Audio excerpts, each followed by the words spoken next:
Welcome to Inside Monster Jam, powered by Lucas Oil, the official Monster Jam podcast. I'm Scott Jordan. My guest this week is a rookie phenom out of Paso Robles, California. Let's go to the Great Clips hotline to welcome in El Toro Loco driver, MJ Solorio. MJ, welcome to Inside Monster Jam. Thanks for being here. Hey, man. Thanks for having me. This is awesome. I love the super fan to superstar story. We use that a lot in Monster Jam because it's true in a lot of ways. Most drivers grow up as fans of the sport, and that is no different with your story as well. So talk about your introduction to Monster Jam as a kid. Yeah, it really started going to my local fairgrounds, just watching shows there. I remember seeing Bigfoot and all those crazy names at my little fairgrounds, and then sitting at my great-grandparents' house in front of the TV, just constantly flipping back when Monster Jam was on Speed Channel, just waiting for Monster Jam to come on. I would spend hours on hours just sitting there watching it and telling myself that this is what I wanted to do. And now to be able to say I'm here living my dream, I couldn't ask for any more. That's amazing. Doing some research on you, you were a trombone player and a volleyball player as a kid too. Talk a little bit about that, because I don't know too many trombone players that end up driving 12,000-pound Monster Jam trucks. Yeah, this is all in middle school.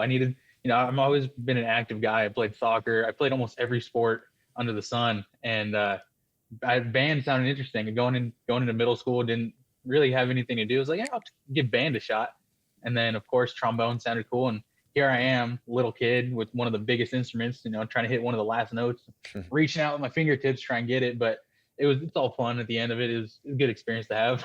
Well, I respect that, man. I was a chorus nerd and a drama geek in school as well. I respected the band members, and the trombone to me was always fascinating because I would see like the smallest kid in the band trying to lug this gigantic instrument up, and maybe that in a way, mirrored the future, because now you have to pilot this Monster Jam truck, which is a 2-ton beast. So maybe as a little kid, holding that trombone prepares you for having to steer this bad boy. Yeah, I never thought about it that way. Well, there you go. Right there. And you hosted a podcast, so I appreciate that drive as well. Talk a little bit about that. Yeah, this is when the whole world was under wraps, and me and my buddy Vincent Ackard, Vinny, if you're watching this, what's up, buddy? We just came up with the idea to keep the world entertained. Really, we started doing this podcast on Facebook Live. Every week we would do this podcast. We'd bring in different guests, old school monster truck drivers, current monster truck drivers, and just talked about the industry itself, the history of it. And it was a good way to kind of get the people's minds off of everything during the time we were in. And it opened some doors for me, and I'm thankful for it. Who was your highest profile guest, like the biggest name you had on your show? Oh man, we had so many, but the one I can remember, I got to work with this guy. I love this guy immensely, but Terry Woodcock with Cyclops. Yeah, man, we actually did a segment called the Roundtable. It was almost every week or every other week he'd come on and he'd bring his guests, and we just talk shop, and it was awesome. That's great, man. Yeah, Terry Woodcock, a great name that a lot of fans know. And for season 3, I want to try to incorporate more legends in the show, so that's some inspiration for me. I appreciate that. Now, you said this opened some doors for you. What was the first door that opened, and how did you walk right through it? Yeah, basically right before everything shut down, I kind of weaseled my way in a little bit. There was a show here at my local fairgrounds, and I met one of my good buddies. His name's Juan Munoz. He worked for Bill Payne at the time, and he was driving Unnamed and Untamed for Sam Sturgis. And I talked to him a little bit. We got to talking, and he could really read me. He could read my body language, and he knew I wanted to get into it. So then he invited me back later that year to come out and actually work my first event. Behind the scenes, renting all the trucks, doing all that. And then through the podcast, I got to know Terry Woodcock. Through Juan, I got to know Terry. I got to go out to the shop with Terry, work with him a bunch. I even got to drive Thunder Chicken for Terry, which was awesome. It's an honor to be able to say I've driven that truck and put that under my resume. So it was opened a lot of doors, and I'm super thankful for those guys. That's amazing, man. You're throwing out some classic names. Our hardcore fan base would be very happy with Thunder Chicken being mentioned on this show. Not a lot of people know that truck. Yeah, no, believe me, it's one of those ones that pops up on my Facebook feed every now and then. It makes me chuckle a little bit. But so you got to grind your teeth a little bit on the independent circuit, man. What was that like for you to go from fan little MJ the trombone player to actually driving a truck on a track? Man, it wasn't that easy. I didn't start off just getting tossed right into a truck. I definitely paid my dues. I spent my long hours just wrenching on the trucks. I would do anything and everything. Bill Payne, I worked for him for a couple of years and love that guy. I owe him just about everything. My career is because of him. Um, he taught me what it means to really, take care of these trucks because they are what, get the people in the door. It's the trucks. Um, and I would do anything from help build the track, paint the track, water the track, all that, work on the trucks throughout the day, and then I would run the event while I run the entire event over the headset, recover trucks, and then at the end of the weekend, tear the track down, tire the trucks down, put them in the trailer. So it really taught me what it means to respect your equipment, and it taught me how much these trucks can take. And I definitely think that helped me out getting into Monster Jam and respecting my equipment and being able to know what my truck can take. Got to pay your dues, my man, and you did it. Well done. Coming up more with MJ Solorio right here on Inside Monster Jam, powered by Lucas Oil. Welcome back to Inside Monster Jam, powered by Lucas Oil. I'm Scott Jordan. My guest this week is El Toro Loco's MJ Solorio. Let's go back to paying your dues on the independent scene, because I know it's never an overnight success story. Any driver has to pay your dues. You don't just show up to Monster Jam University and get thrown in a truck and say, hey, this is what I do. You got to learn something. It was the same with me. Getting here, I had to pay my dues. I got thrown out as a pit reporter in Anaheim. I knew nothing about Monster Jam trucks. I had to learn on the job. Was that the same for you? Did you, when you started wrenching and building tracks, watering tracks, whatever, did you know anything about it, or was this a learn on the job situation for you? Now, I definitely knew some about it. I never had that hands-on experience, but like I said, I was watching it and I could tell, I could watch it on the TV and think, oh man, he just broke a planetary, or Yeah. I could riddle off the parts. So I kind of had an idea, but it definitely, once I got into it, it definitely helped strengthen my knowledge about it. Okay, that truck's not driving right, or that tire's not spinning. It's an axle or something like that. But it definitely helped out, being able to understand the truck. And then once I got into it, it actually helped me learn more about the motors. That's one thing I struggled with, is like I could tell you anything about the drive line or anything like that, but once it came to the motors, I was kind of like, I wasn't too sure about it. But with all that definitely helped me out. So now I can be in my truck driving with my helmet on, ripping during a freestyle, and I can hear something, be like, oh, that doesn't sound right. Yeah. And I'll get on the headset and tell my crew chief, and then we take it to the back and we'll figure it out. That's a great skill to have. So you would recommend any kid out there that wants to drive a Monster Jam truck, recommend them get their hands dirty, right? Learn a little bit about it, get to wrenching that way. It can only help you as a driver if you know what's going on. Absolutely. Even if you don't, go wrench on monster trucks. I went all in high school. I did 4 years of automotive. Okay. And then I went to college to be a mechanic. I have an associate's in engine performance. Wow. I was a mechanic by trade. And even, like I said, even if it's not monster trucks or anything high horsepower, just understanding that mechanical knowledge of, diagnosis and all that, it'll help you immensely trying to get to anything with Monster Jam or just motorsports in general. So you show up at Monster Jam University with a couple years under your belt, which is I'm sure was a great advantage to you. But at what point in time did Monster Jam University become an option for you? Because I know there are a lot of independent drivers out there that don't get that opportunity. So how did that happen for you? Yeah, I don't remember exactly what it was, but I sent out an email and I got my opportunity to go try out. Went to Florida, did all that, and then got the call back. Thankfully, super nervous waiting for that. Got the call back to go to do another tryout over at Monster Jam University, and then that worked out. Got a call back again. We want to send you back to Monster Jam University to do some training, and then I was like, oh man, it's getting real now. Yeah. Didn't really try to kind of not think about it too much, get my hopes up too much, and then once I got that call back, I was like, oh man, this is really happening. And then once I got out there and got strapped into the truck, it was a whole different ballgame from what I was used to. And then you make your debut at the Gas South Arena in Duluth. How long was it from the time you had your last spot at MJU until you debuted in the truck? I want to say maybe a month. Oh, wow. It was fairly quick. When I got that initial phone call that, hey, we're going to send you to training, but by the way, we're sending you to do your first event in Duluth, Georgia. Yeah. It was within a month after training. I was on a plane to Duluth. I love that arena. It's a smaller arena outside of Atlanta for those of you that have never been to Duluth, but they have amazing funnel cakes there. I'm just going to throw that out there. If you're ever at the Gas South Arena, get a funnel cake. It's amazing. Never got to try one. I never did. Next time you're Now there, that, now man, that you bring it up, next time you're there, go grab a funnel cake. I'm telling you. So that's what I have to do. you get a racing win in your third event out. There are many rookie drivers in Monster Jam that don't win a racing event all year. You get one, two tries and then the third strike and you're in. So how was that for you winning that third racing competition? It was surreal. I always told everyone coming out into that weekend, I wasn't necessarily trying to prove myself, but I was trying to let everyone know that, hey, I'm here and this is me. I could tell you the exact lineup we had there. There were some big hitters from Christian Anderson. We had the Pagliarillo boys there, the Gardners, and then now my good buddy Tony Oakes.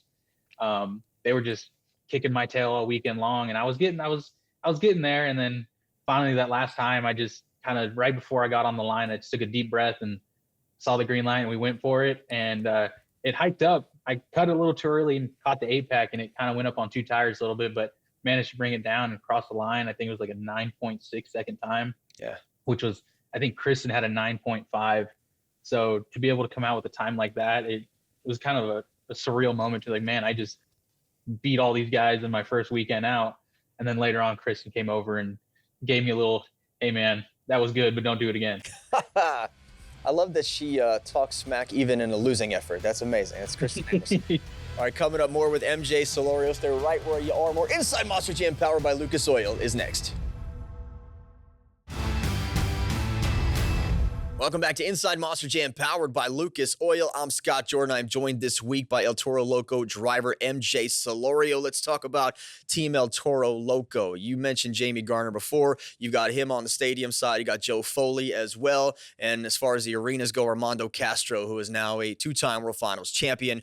Fernando Martinez, Monster Jam Rookie of the Year. And then you as well. So let's focus on the arena side because you have Armando, Fernando, and you, which is a very, very strong team representing the Latino community. So what does it mean to you to represent this truck that means so much to them and to also represent with Fernando and Armando? It's awesome. Like you said, representing all my my Latinos out there. Every weekend I go out, I can see the smiles on the faces, just from having a simple conversation. My line, as much as I can see the Gravedigger line is long during pit party, my line is just as long, if not longer. And it's a humbling moment. I'm like, man, this is where I used to be. I used to come and stand in these lines and be able to, now people come up to me saying that I'm their favorite truck or I'm their favorite driver. It's super humbling, being able to, now that Monster Jam's live streaming all the events, I have a weekend off, or even when I'm driving out, sometimes I'll throw it on YouTube and, watch my teammates, Fernando or Armando. I was actually just with Fernando last week. We were at Monster Jam University getting some more seat time in. And man, that guy is insane. There's a reason he won Rookie of the Year, and he's got some big stuff. When it comes to El Toro Loco, obviously when you get the call that you're going to go drive in Duluth, I'm sure you were through the roof excited. This is your dream. You're finally there. When you were told that it would be an El Toro Loco, did that make it even more of a big deal for you, or would you have just driven any truck they told you to drive? I was honestly at work when I got the call. I was at work. I was underneath the car with my hands up doing something. Then my phone rang, and it was Keith, and he told me I was going to Duluth, and I had an idea of what truck I would drive, but I wasn't for sure. And then when he told me it was El Toro, I was like, oh man, this is crazy. I've driven or watched this truck since I was a kid on TV. Lupe Sosa, Mark McDonald, those guys. I grew up watching those guys, and now to say I'm part of that team, it meant a lot. So you would finish 4th on Arena Championship Series West behind Gravedigger. I know we saw some revolving door with Gravedigger drivers, and then you had Dalton Weiner and Tony Oakes. But to finish 4th as a Monster Jam rookie in a lineup like that, that's a pretty solid thing to say. So were you happy, satisfied with your rookie year, or is it something that, you thought maybe you do a little better, do a little worse? How were your expectations, and did you accomplish everything? Honestly, I wasn't expecting much out of my rookie year. I was just going to go out there and have fun. And if I got points, I got points. But I jumped in that truck and we became a unit as soon as I strapped in for the first time. Racing wasn't my strong suit. We had Dalton Weiner, who won a lot this year. Love that guy. We both came from Bill Payne with Straight Up Racing. And every time I got to line up with that guy, it made me faster, as he always would talk about it. Iron sharpens iron. Yeah. And but my truck, it loved to donut. I don't know what it was, but I could throw it into a donut and it would spin like a top. I think I came out with 9 donut wins on the season. Wow. So I think after the third weekend out, I was like, man, we got something going here. I came out with a couple freestyle wins. I was able to say I beat Tyler Menninga in freestyle by like 0.001 of a point. So Tyler, I'm holding on to that, buddy. I'm sorry. But hey, it was a good rookie year, and this coming year is going to be even crazier. Hey, a win is a win, no matter how little the margin is. You beat the World Finals freestyle champions, so absolutely, absolutely throw it in his face every opportunity you could get. Let's talk about World Finals, because you got to go as a part of Team El Toro Loco. I saw you at the pit party hanging out. What was your experience like for the first time as a driver in El Toro Loco at World Finals? It was awesome. Not only was my first experience as a driver, but it was my first World Finals experience ever. Wow. I always wanted to go back when we had it in Las Vegas. Always wanted to go, never got the opportunity to. But now to be able to go as a driver, it was amazing. The experience was surreal. That stadium, SoFi, is insane. Yeah. And the fans were even crazier. Our line for pit party at our truck was insane. The fans were electric. It was awesome. So going into year two for you, what are your expectations? I know we don't know where you're going to be or who you're going to be driving against, but obviously I'm assuming you want to improve on your fourth place finish and compete again for a series championship, correct? Absolutely. That's always the end goal. At the end of the day, it's all about having fun. As long as I have fun at the end of the day and the fans in the stands are happy, I did my job and I'm content. But if I can come out a little higher than fourth, I'll take it. But like I said, at the end of the day, it's all about pleasing the people in the stands. What would you say to, the little kid watching right now on a Saturday evening who's got his trombone next to him on one side, he's got a volleyball, soccer ball on the other side, and he sees you on TV and he wants to be you, man? What would you say to him to get this kid to go for his dreams to drive in a Monster Jam truck? Like I always say, don't let anyone tell you no. There's going to be a lot of people that, try and shut that door right in your face, but you just got to be ready to kick that door down and come in even stronger. There's always going to be people who try and bring you down, but you just got to be ready to get back up and keep pushing forward. As somebody who's watched the sport for a very long time, I'm sure it's always nice to get a win over people that you admire, that you watch. You mentioned beating Kristen in race. You mentioned beating Tyler in freestyle. Is there a driver that's active right now that you would love to line up against in racing or go and compete against in freestyle that you have dreamed about getting a win over? Oh man, I want to say I was on tour with him all year long, but I want to beat Tony Oaks in two wheel skills. Yeah. That guy is a magician on the nose of that Thunder Roars truck, and it is insane. Every time I try to do that, it doesn't end out too well. I think it's because the body on his truck sticks down a little more. But hey, I get style points when I crush the hood, so it's all right. That's all you got to do, man. You keep that, you keep the smoke coming out of the nose and you crush the hood. You're all good. That's what we want to see on TV. Let's talk about driver inspirations for you growing up. I know we talked about your podcast and having some of those drivers on there, but who were the drivers that you looked up to, that you admired, and that you wanted to emulate once you got the opportunity? Oh, every weekend when I watch it on TV, it was the greatest rivalry in motorsports, as Scott Douglas would call it, Tom Meents and Dennis Anderson. Those guys, Dennis's throttle rhythm, and then Tom's just absolutely no care for what's on the track. It put those two together, and it was a match made in heaven. But now to say that I get to call Tom Meents a mentor, yeah, it's insane. Yeah, what was that experience like for you to be able to go to Paxton and learn from the guy that you watched on TV on the Speed Network so many nights? It had to be pretty cool. It was a surreal moment. I kind of had to like stop and take a double take and take a deep breath. I'm like, man, that's Tom Meents. Yeah. And now he's talking to me in my head, in my helmet, telling me how to drive a Monster Jam truck. So it was crazy. There's always that saying that people like to throw out there, never meet your idols because you're going to be disappointed. But it sounds like your experience with Tom, and I think anybody would say that about Tom, was definitely not one that included that. I got to meet my idol, MJ, who is Hulk Hogan, and I want to tell you it was one of the greatest days of my life. So that's awesome, man, that Tom was the same for you. So, screw that. Meet your idols. They're great. Yeah, Tom is a class act guy, down to earth, and he'll tell you how it is when it is. Absolutely will. Well, coming up next, it's your fan questions for MJ. More Inside Monster Jam powered by Lucas Oil is next. Welcome back to Inside Monster Jam, powered by Lucas Oil. I'm joined this week by El Toro Loco's MJ Solorio. It is time for your fan questions. You can be a part of the conversation on Instagram at ScottJordanMJSX. Let's get right to it. Mascot Lover 311 says, how difficult was it switching from a very different kind of chassis in Cali Kid to a normal CRD? It was crazy. I got used to driving the California Kid. And for those of you who know that truck, it is one of the shortest wheelbase trucks out on the circuit right now. I always tell everyone that thing could wheelie off a parking curb because it really could. But jumping from that to a normal CRD, it took some time to get used to because, like I said, the CRD is longer and more of a standard wheelbase truck, you could say. So took me some time to learn to follow through the jumps a little more, and took me a little more time to understand the timing of everything. Plus, when I drove those trucks, we didn't have automatic self-center. Right. So we were driving the trucks manually. I turned the back tires one way, I'd have to turn them back the other way. Okay. And personally, I feel like it made me a better driver because I could tell where the back end of my truck was at each time. But now I have self-center, and I love it. I love it. Yeah. Technology is great, right? All right, Mateo Casas 75098 is asking a question about Straight Up Racing, the independent team you work for, asking if you think we'll ever get to see Straight Up Racing in Monster Jam. He would like to see Gravedigger going up against one of their trucks. Oh man, I don't know.